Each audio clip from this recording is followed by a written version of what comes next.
GDR news, ఇది సామాన్యుని గళం.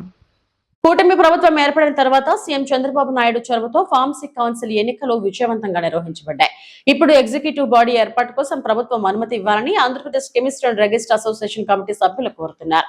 తిరుపతి ప్రెస్ క్లబ్ లో మీడియాతో మాట్లాడిన అసోసియేషన్ ప్రతినిధులు ఫార్మసీ కౌన్సిల్ ఎన్నికలు పూర్తయిన నేపథ్యంలో ఎగ్జిక్యూటివ్ బాడీ ఏర్పాటు అత్యవసరమని తెలిపారు. దీనికి సంబంధించి ప్రభుత్వ అనుమతి త్వరగా మంజూరు చేయాలని కూటమి ప్రభుత్వాన్ని విజ్ఞప్తి చేశారు.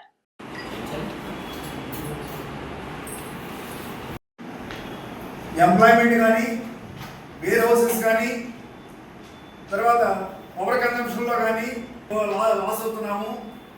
అదే మాదిరిగా ఇప్పుడు కొత్తగా మార్చ్ 31 నాకు గ్లాక్సో కంపెనీ, మీ అందరికీ తెలిసే ఉంటుంది. ఆ గ్లాక్సో కంపెనీ వారు 30 సంవత్సరాలుగా విజయవాడ నుంచి ఆపరేట్ చేస్తున్నారు, విజయవాడ హబ్బు పెట్టుకుని.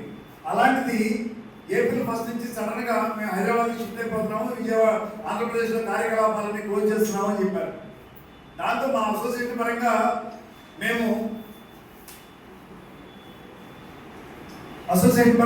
నాన్ కోఆపరేషన్ విద్యా కంపెనీకి ఆర్డర్ పెట్టకూడదు, ఆంధ్రప్రదేశ్ నుంచి మీ కార్యకలాపాలు స్టార్ట్ చేసి ఇక్కడి నుంచి సప్లై చేస్తేనే మేము ఇది కొంటాము అని చెప్పి మా స్టేట్ అసోసియేషన్ తరఫున మా ఎగ్జిక్యూటివ్ కమిటీ వర్చువల్ మీటింగ్లో ఇమీడియట్ ఎమర్జెన్సీ మీటింగ్స్ పెట్టుకుని డెసిషన్ తీసుకున్నాం. అది ఇక్కడి నుంచి ఆంధ్రప్రదేశ్ నుంచి సప్లై చేస్తేనే మేము కొంటాము అన్న సంకేతం పంపించి వాళ్ళకి మెయిల్స్ పంపించాము. ఆంధ్రప్రదేశ్ కెమిస్ట్ అండ్ డ్రగిస్ట్ గారికి పంపించాము. ఇంతకుముందు కూడా యాక్చువల్గా ఈ కంపెనీలు మన కూటమి ప్రభుత్వం వచ్చిన తర్వాత కూడా లెటర్స్ ఇవ్వడం జరిగింది. సత్యకుమార్ యాదవ్ గారికి కూడా లెటర్ ఇచ్చాము. ఇట్లా కంపెనీలు అన్నీ పోతున్నాయండి, ఎందుకంటే మన ముఖ్యమంత్రి గారు మిగిలిన మంత్రులు కూడా కష్టపడి మనకి ఇక్కడ ఎంప్లాయ్మెంట్ జనరేట్ చేయాలని చెప్పి దావోస్ మీటింగ్స్కి అన్నిటికీ వెళ్ళి చేస్తున్నారు. మనకు ఉన్న కంపెనీలు మనకు పోతున్నాయి, దానివల్ల ఎంప్లాయ్మెంట్ అంతా పోతుంది, ఇన్ఫ్రాస్ట్రక్చర్ పోతుంది, హమాలీస్కి అందరికీ కూడా ఇబ్బందికరంగా ఉంది. ఈ కంపెనీలు వస్తే 220 కంపెనీలు హైదరాబాద్ చేసే కంపెనీలే. ఇంతకుముందు విజయవాడలో కొన్ని కంపెనీలు కూడా ఉన్నాయి, కూడా ఆల్కమ్ లాంటి, ఎలక్ట్రిక్ లాంటివి, ఎంఎస్డీ లాంటివి కూడా హైదరాబాద్ షిఫ్ట్ అయిపోయి, కాబట్టి ఆ కంపెనీలను తీసుకురండి అని చెప్పి లెటర్స్ ఇవ్వడం జరిగింది. ఇప్పుడు ఇది మా గ్లాక్సో కంపెనీ చేస్తున్న దీనికి ఇంకా ఎన్ని కంపెనీలు పోతాయో భయంతో ఇది ముఖ్యమంత్రి గారికి దృష్టికి మీ ద్వారా తీసుకెళ్లాలన్న ఉద్దేశంతో ఈరోజు ప్రెస్ మీట్ అరేంజ్ చేయడం జరిగిందండి. Andhra Pradesh state chemist and druggist association organizing secretary, మరియు అలాగే మా సార్ ఇంతకుముందు చెప్పినట్టుగా ఆంధ్రప్రదేశ్ ఫార్మసీ కౌన్సిల్కి మొన్న జరిగిన ఎలక్షన్లో one of the elected member అండి నేను. ముఖ్యంగా మెడిసిన్స్ అనేది అవైలబిలిటీ, ఈ అవైలబిలిటీ ఎలా ఉండాలంటే మనది తెలంగాణ అంటే కంబైన్డ్ స్టేట్లో ఉన్నప్పుడు స్టేట్ క్యాపిటల్లో ఉన్నాయి, ఓకే, హైదరాబాద్లో ఉన్నాయి కాబట్టి ఓకే.